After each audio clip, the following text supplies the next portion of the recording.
Olá pessoal, tudo bem? Aqui quem está falando é o professor Pedro Garcês, professor de ensino religioso, e essa vai ser a nossa primeira aula voltada ao sétimo ano, agora no ano 2021. Tá? Como nós tivemos toda essa questão da pandemia, né, nós estamos nesse momento adotando o conceito de contínuo curricular. O que é isso? Muitos assuntos, devido à pandemia, muitos assuntos que deveriam ter sido tratados no sexto ano passado, ficaram, digamos assim, para trás, né? Não foi possível, porque a nossa forma de trabalho online ela ainda não estava aprimorada, né?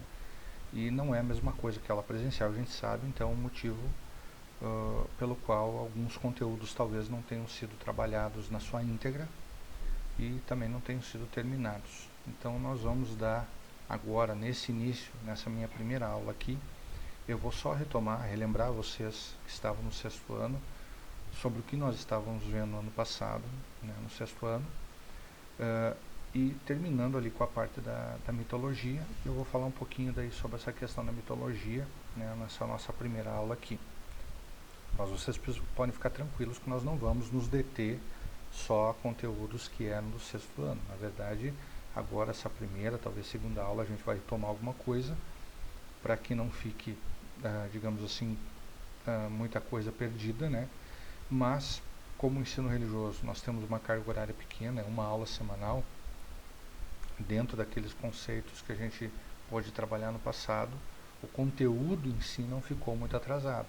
Apenas eu não tive a chance de explicar muitas coisas que eu gostaria de fazer, né?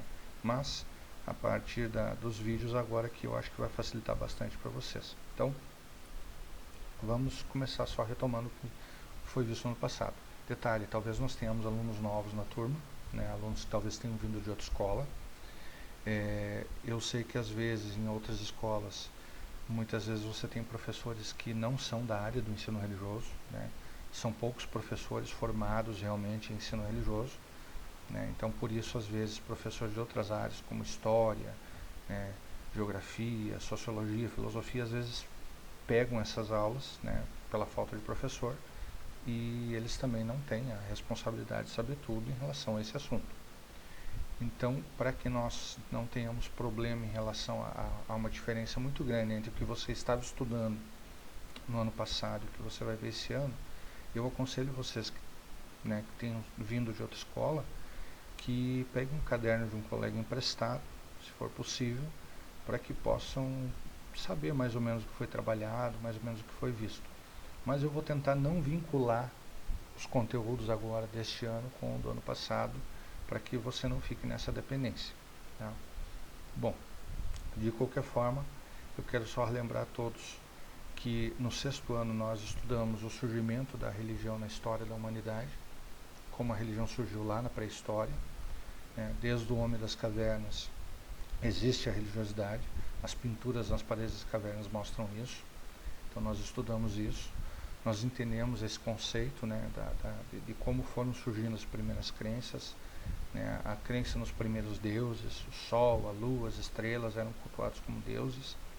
Depois, quando essa crença começou a se organizar, aí surge o politeísmo primitivo, né, as civilizações começaram a se desenvolver e começaram digamos assim, unir crenças, né, e ao longo do tempo as religiões foram se organizando. Muitas civilizações surgiram com crenças específicas e mais tarde essas civilizações também desapareceram, poucas delas permaneceram ao longo da história da humanidade. Então nós vimos essa questão mais histórica. Nós vimos também lá no comecinho do ano a definição do que é religião, o que é ensino religioso. Então eu só vou lembrar a todos, né, para que não cometam um erro, né, que ainda estava acontecendo até o final do ano passado, em que alguns alunos ainda se referiam à disciplina de ensino religioso como aula de religião. Tá, pessoal? Não é aula de religião.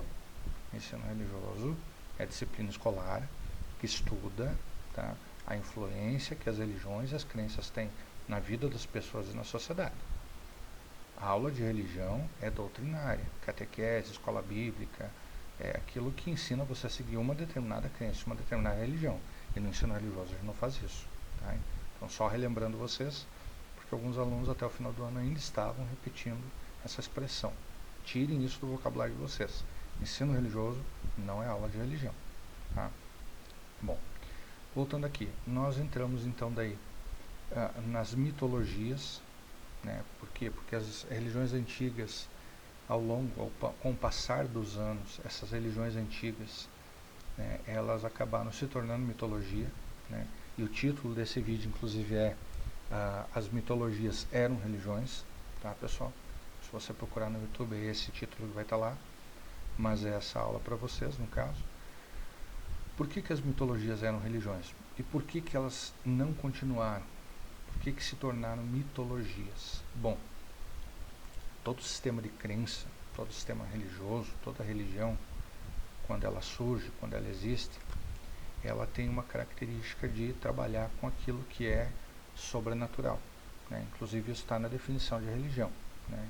Religião é crença na existência de seres ou forças sobrenaturais e a manifestação dessa crença através de doutrinas rituais. Quem acompanha meus vídeos aí vai ver que eu repito isso em quase todos os vídeos, para que fique bem gravado. Então, a religião crê no sobrenatural. Todas as religiões na história da humanidade acreditavam no sobrenatural. Acreditavam na existência de um Deus, de vários deuses, ou de anjos, ou demônios, ou alma, ou espírito, ou vida após a morte. O ser humano, desde que o ser humano existe, desde o homem das cavernas, ele tem curiosidade, ele acredita que existe algo além dessa vida, né? Isso no geral, claro, não é regra. Hoje algumas pessoas dizem que não tem nada, ou dizem crer que não tem nada, mas a maioria das pessoas, podemos dizer assim seguramente, que acreditam que a nossa existência não é apenas essa existência física aqui, tá? Então, ao longo da história da humanidade, surgiram muitas religiões, crendo no sobrenatural. E muitas dessas religiões criaram doutrinas e ensinos que foram seguidos durante um tempo, porque as pessoas acreditavam muito naquilo. As pessoas tinham esperança de que aquilo que essa religião ensinava iria se cumprir.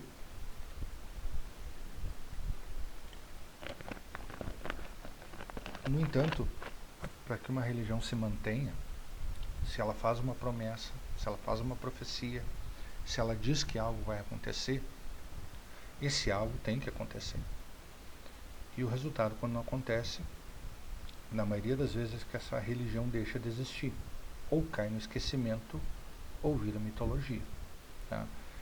Vou dar um exemplo que aconteceu com os egípcios. A religião egípcia antiga, ela é a primeira religião do mundo, na história, que passa a crer numa coisa chamada ressurreição. O que é isso? Que quando uma pessoa morre, pode haver a chance de ela voltar a viver uma única vez no mesmo corpo em que ela viveu. Claro que um corpo provavelmente restaurado, né? Como eles acreditavam nisso, eles levavam isso muito a sério, o fato é que eles tinham o costume então de mumificar as pessoas que eles acreditavam que voltariam a viver, né? Quem teve aula ano passado comigo, eu expliquei, ou pelo menos deixei os textos e algumas figuras, desenhos que retratavam como era a mumificação. Mas basicamente os egípcios acreditavam que os faraós eram os reis do Egito, como reis, eles eram descendentes dos deuses, tá? A história lá é longa, isso eu expliquei em textos lá no começo do ano passado, mas basicamente o povo egípcio acreditava que o faraó ele era descendente dos deuses, né? Um filho dos deuses. Então ele fazia parte dessa linhagem, porque na história antiga lá do Egito, né, existe o deus Horus, né, a deusa Nefertiti, o deus Ra, que é o deus do céu. E esses deuses, eles acreditavam muito que o povo egípcio acreditava que esses deuses, eles eram, digamos assim, as manifestações divinas e que eles deixaram seus descendentes aqui na Terra, que seriam os faraós. Então, por isso o faraó era muito respeitado. Se você se levantasse contra ou fizesse algo contra o faraó, não era apenas contra a pessoa do faraó, você estava indo contra os deuses, contra a vontade deles. Então por isso as pessoas eram submissas, né, ao faraó. Não só no Egito, tá, pessoal? A maioria dos reinados ao longo da história da humanidade, a maioria das monarquias. O que é monarquia? Monarquia é o sistema, digamos, de político e social que tem um rei que manda. Na maioria das monarquias, o rei era considerado rei não apenas porque ele lutou e venceu uma batalha, conquistou, mas porque ele tinha a bênção de Deus, ou ele era o representante de Deus ali, ele era autoridade. Então, ao longo das histórias das monarquias, isso sempre foi assim. Mas eu estou falando do Antigo Egito porque talvez tenha sido uma das monarquias mais longas que aconteceu e talvez uma das mais antigas, digamos, de um povo, de uma região que ainda existe, uma língua que é falada que ainda existe, que tiveram outras monarquias, outros povos que viveram, os babilônicos, os assírios, né, os celtas e vários outros povos no passado que viveram e hoje não existem mais. Os egípcios, a cultura egípcia ainda existe, né? Claro que eles não têm mais um rei no Egito, né? Hoje o Egito ele é um país, digamos assim, com outro sistema, mas nesse período os faraós é quem mandava. Então o povo acreditava que eles eram filhos dos deuses. Então, como sendo filhos dos deuses, o faraó voltaria. Caso ele morresse, ele voltaria futuramente, mas ele precisaria ocupar o mesmo corpo no qual ele foi morto. O problema é que para que ele ocupasse o mesmo corpo, esse corpo precisava ficar o mais preservado possível. E aí que surge o sistema de mumificação, né? Que é um sistema bem complexo, mas basicamente eles tiram todos os órgãos internos do corpo, né? Depois que o faraó morreu, né? Claro, né? Não vão fazer isso vivo, mas eles tiram todos os órgãos internos, né? Esse corpo é lavado, é tirado todo o sangue, ele digamos assim, preenchido a cavidade torácica com ervas aromáticas, frutas secas, flores e várias coisas assim, para dar um aroma melhor, e alguns tipos de ervas que realmente ajudam na conservação. E o corpo ele é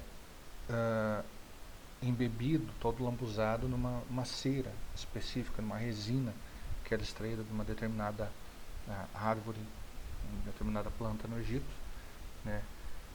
Misturado com cera de abelha, alguma coisa assim. É bem complexo. E isso era embebido em faixas de tecido, linho, e o corpo era todo enrolado, aquelas faixas, daí que vem a múmia ser toda enrolada em faixas de tecido.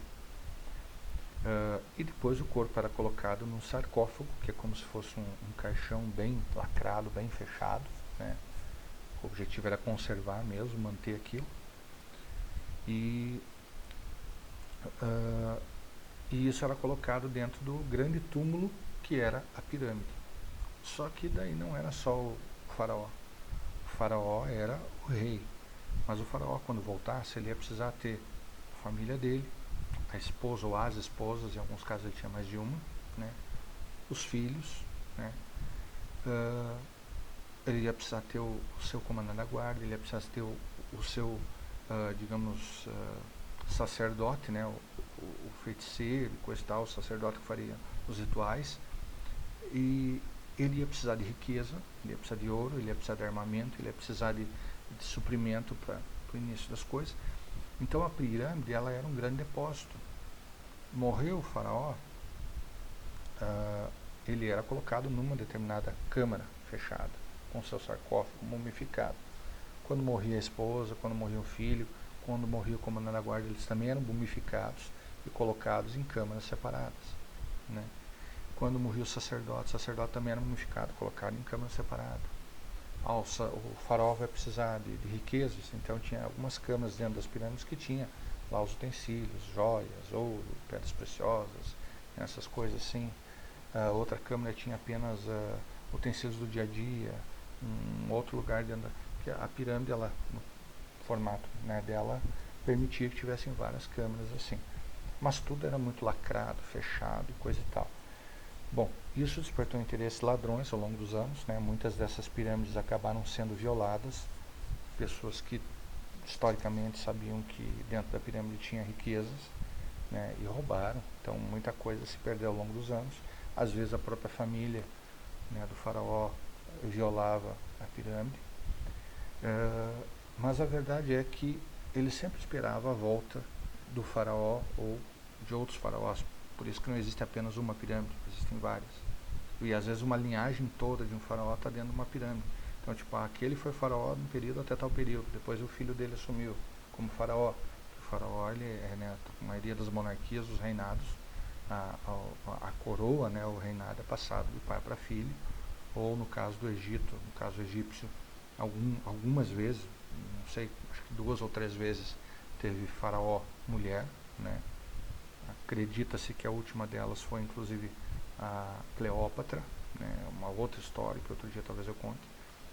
Mas a verdade é que se esperava que ao longo dos anos, com a manifestação dos deuses egípcios, esse faraó ou alguns faraós voltassem. E aquele que voltasse com certeza seria, digamos assim, teria o seu reinado eterno, né? Seria cultuado como Deus vivo. O problema é que os anos passaram e nenhum faraó voltou.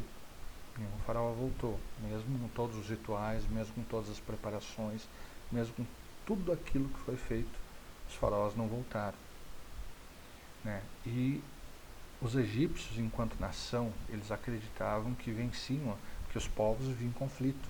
Não pense que guerra e conflito entre alguns povos é exclusividade dos nossos dias, não. Desde que a humanidade existe, sempre existiu guerra, né? Essa guerra muitas vezes era por território, né? Quem estudou ano passado, leu os textos que eu passei, ou bem no comecinho do ano, quando teve aula presencial, deve lembrar que eu expliquei que mesmo quando eram nômades, né, tinha que migrar de um lugar para o outro por causa da falta de alimento, ó, aqui não tem mais coleta, não tem mais caça, não tem mais pesca, né? Ou então eles já praticavam agricultura em alguns momentos, mas às vezes a falta de chuva fazia com que não produzisse, eles tinham que migrar para outras regiões. E ao migrar para outras regiões, encontravam outros povos vivendo naquele lugar e o conflito era certo. Havia batalha, havia morte, havia pessoas sendo presas, depois escravizadas, tendo que se sujeitar a outros povos e assim por diante. Então a história da humanidade, ela sempre teve esses conflitos. E a verdade é que os egípcios sempre tiveram muito conflito com vários outros povos, né, inclusive com os romanos, né, e foi, digamos, a derrocada do Império Egípcio, ou, digamos assim, a ascensão do Império Romano, né. Então o Egito deixou de ser uma nação tão poderosa e, consequentemente, porque eles acreditavam que o fato deles serem uma nação tão poderosa, e de fato os egípcios tinham uma ciência, uma tecnologia, uma medicina, uma cultura muito mais avançada do que os outros povos naquela época. As pirâmides são a prova disso, né? A engenharia envolvida para se construir aquelas pirâmides é um negócio fenomenal. Quem estuda, quem gosta de estudar a cultura antiga, a cultura egípcia antiga, fica deslumbrado da forma como eles construíram aquelas pirâmides. Claro que teve muito trabalho escravo, teve muita morte, mas a engenharia é uma coisa muito avançada para a época deles. E, para ser sincero, eu acho que nem os nossos engenheiros atuais conseguem fazer a forma como eles fazem, com as ferramentas que eles tinham, com a tecnologia que eles tinham naquela época. O que eles fizeram é um negócio incrível. Mas a medicina, eles faziam pequenas cirurgias, né? Coisas que a humanidade, o resto da humanidade só passou a fazer muito tempo depois, lá na Idade Média. Eles já faziam lá em 1200 a.C., né, 1300 a.C. quase, eles já faziam, né. Tem relatos de cirurgia de apendicite, que é, né, o ser humano tem um pequeno órgão no final do intestino chamado apêndice, e em algumas pessoas esse apêndice em algum momento ele fica inflamado, e se a pessoa não retirar ele, não tirar esse apêndice, ele rompe e a pessoa tem uma hemorragia e ela pode morrer. Muitas pessoas morriam no passado, na Idade Média, e não só na Idade Média. Nosso interior aqui, Rio Grande do Sul, Santa Catarina, interior de São Paulo, Minas Gerais, muitas pessoas há 40, 50 anos atrás davam uma inflamação no apêndice, se não tinha como ir para a cidade, morriam porque não tinha como fazer a cirurgia e não se sabia exatamente o que era, né? E a pessoa morria. Eu estou falando de 50 anos atrás, 60 anos atrás. Os egípcios lá em 1200, 1300 a.C., né? Às vezes quase 4.000 anos atrás praticamente, já conseguiam resolver esse problema. né? Claro, não para todos, mas eles já tinham, a arqueologia encontrou vestígios disso.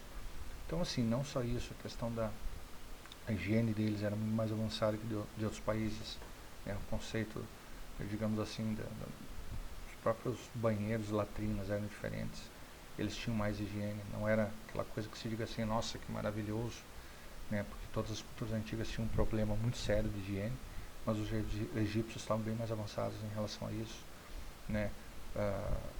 E várias outras coisas. Então, assim, era um povo muito avançado. E eles acreditavam que o fato de eles ter tanta tecnologia e serem muito avançados é porque eles tinham a benção dos deuses. O fato deles vencerem as batalhas, o exército deles ser muito bem treinado, bem equipado. Então, assim, eles acreditavam que isso tudo era a consequência direta do fato deles serem abençoados pelos deuses. O resultado disso é que quando eles perdem, quando eles começam a perder suas batalhas, principalmente para o Império Romano, eles começam a desacreditar. E o fato dos faraós não terem voltado, o fato deles perderem as batalhas, começarem a perder território, serem dominados por outros povos, foi fazendo com que a crença nos deuses egípcios fosse caindo em descrédito. As pessoas passaram a não crer mais. E uma crença, se ela, como eu disse, uma religião, se ela não cumpre o que ela promete, ou ela vai acabar ou ela vai ser esquecida. Ela vai ser esquecida ou vai virar mitologia, né? Em alguns casos, a religião às vezes até ela não acaba e não desaparece, mas ela é substituída por outra crença, que tem respostas melhores, porque a religião, ela tenta responder às questões humanas, né? As dúvidas existenciais. Ano passado, não sei se vocês lembram, as primeiras aulas eu falei do surgimento da religião, existem aquelas questões existenciais, né? Que o ser humano sempre se fez, desde o homem das cavernas até os dias atuais. Chega em algum momento da vida que a pessoa se pergunta, você ainda é jovem, talvez você já tenha se perguntado, mas se não se perguntou um dia, você vai se perguntar. Afinal, de onde eu vim? De onde veio o ser humano? Né? Quem eu sou, afinal? Para onde eu vou? Será que tudo acaba na morte? O ser humano sempre se pergunta isso. Então, quando a religião ela surge, ela tenta responder isso. Só que se surge uma outra religião com uma resposta mais coerente, talvez, ou mais fácil de compreender, ou talvez que preencha, né, as lacunas que a outra religião não preencheu, porque a religião ela tenta preencher as lacunas. O que é lacuna? É aquele vão, aquelas perguntas que a pessoa tem sobre a existência, sobre a vida, sobre a morte, coisa e tal. Então a religião ela tenta responder isso. Algumas religiões vão responder de um jeito, outras de outro. Então, para algumas pessoas, às vezes, alguma resposta não é suficiente. Então, ao longo da história, algumas religiões foram substituídas por outras, deram lugar a outras que trouxeram respostas mais coerentes. No caso da religião egípcia, isso aconteceu. Né? Hoje, no Egito, a maior parte da população é cristã, católica, ortodoxa ou muçulmana. São religiões que trouxeram uma resposta para as questões existenciais provavelmente mais coerentes do que aquela antiga religião egípcia, que hoje é vista como mitologia. Por que mitologia? Né? Por que a religião virou mitologia? Porque no momento em que as pessoas olham para aquela crença e veem que ela não se confirmou, que ela não se consolidou, que ela não existe mais, eles entendem que aquilo tudo era um mito. E ao estudar esse mito, a gente diz que é o estudo, os mitos, né, a mitologia. Né? Mitologia é isso, é o estudo dos mitos antigos. Né? Então, basicamente, a mitologia, ela surge aí. A religião do passado se torna a mitologia que hoje se estuda. Né? Para quê? Por que se estuda a mitologia? Mesmo sabendo, poxa, se é mitologia, se ela não é real, se esses mitos, por que se estuda? Porque ela acaba tendo influência. Né? Certos conceitos da mitologia antiga, eles acabaram impregnando ou acabaram sendo incorporados a religiões posteriores depois. Né? E são conceitos, às vezes, que não têm a ver com uma crença específica ou com uma questão espiritual, mas às vezes para explicar algum conceito relacionado ao dia a dia. Né? Então, por isso que as religiões viram mitologia. E outras que algumas dessas crenças antigas viram mitologia porque a mitologia, digamos, elas não se sustentaram. Ou elas, digamos assim, criaram uma história que não se sustentou e foi desmascarada. Vou dar um exemplo. Dentro da mitologia grega, por exemplo, existem algumas criaturas, né, que são chamadas de sereias. Né? Sereias. Claro que as sereias, não aquilo que a gente está acostumado a ver, desenho lá da Pequena Sereia, ou séries que tem por aí, que geralmente, aquelas moças lá muito bonitas, com cintura para baixo é peixe, e coisa e tal, são simpáticas, queridas. Não, na verdade, no mito da sereia, elas seriam criaturas feitas pelo o deus do mar, né? Alguns historiadores ou mitólogos, vamos dizer assim, pessoas que estudam mitologia ou que escrevem sobre ela, divergem sobre a origem das sereias, mas basicamente elas seriam criadas pelo deus Tritão. Né? E elas não seriam aquelas figuras tão bonitas assim, né, fisicamente. Na verdade, elas são seres do mar, né, que não são bonitas, segundo a mitologia. Tem um corpo, digamos assim, realmente da cintura para baixo é como um peixe, a cintura para cima quase humano, mas não eram bonitas, elas eram seres horríveis, feias, com dentes afiados e preparadas com garras para comer a carne humana mesmo. O objetivo delas era qual?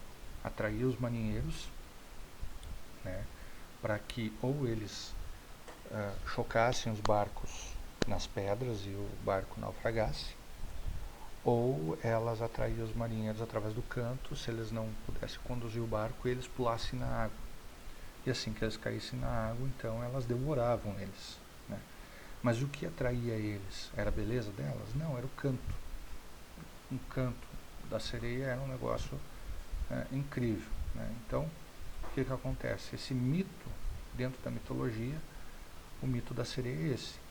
Os marinheiros vão para o mar a pescar e alguns deles acabam dando azar de se deparar com, sei lá, um lugar onde tem as sereias encantaram eles e eles pularam na água, bateram com o navio e morreram. Né?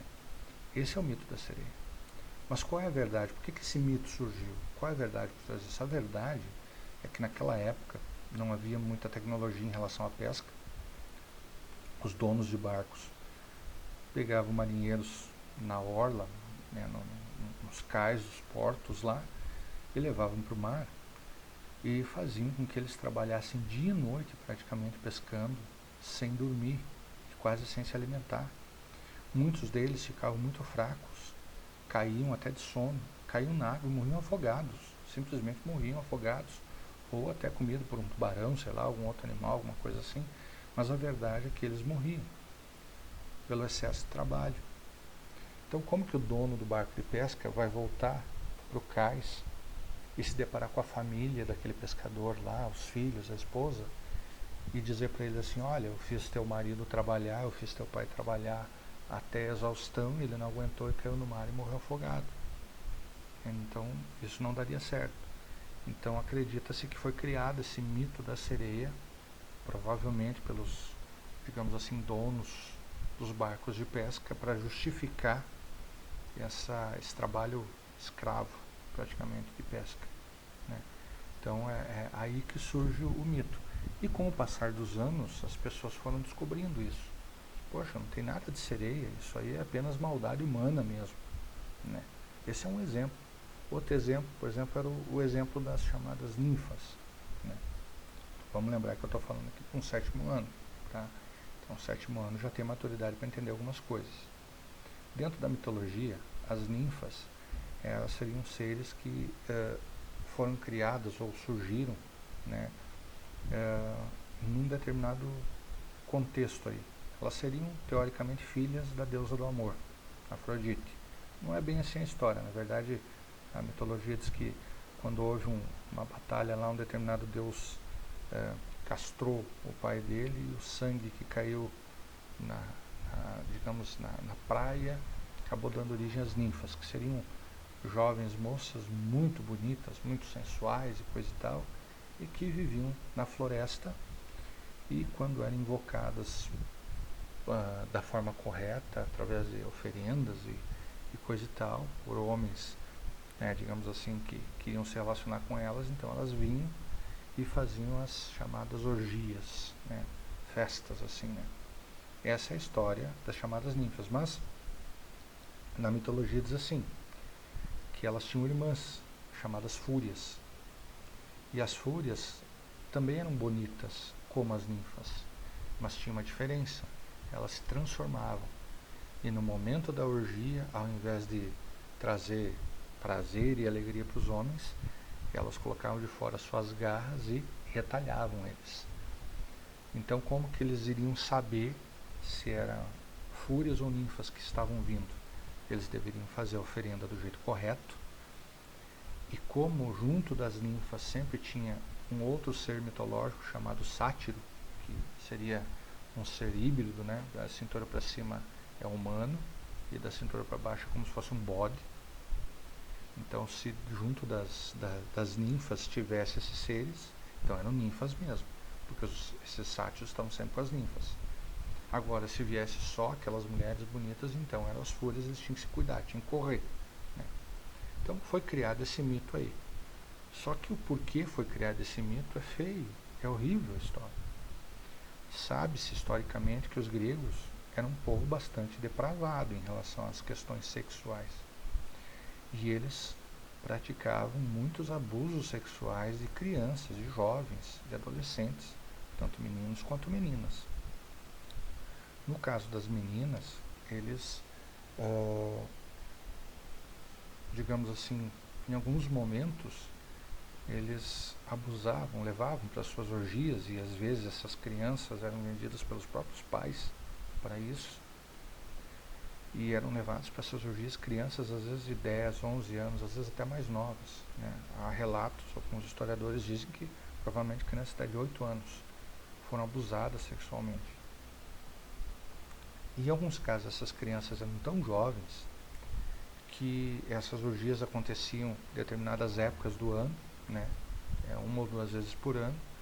Então, às vezes as crianças eram tão novas que no decorrer de uns 4 anos, 5 anos, essa criança era abusada frequentemente. Ela era abusada, ela era levada, faziam isso, e ela era devolvida para a sociedade ou para a família, e no ano seguinte ela era colocada lá novamente.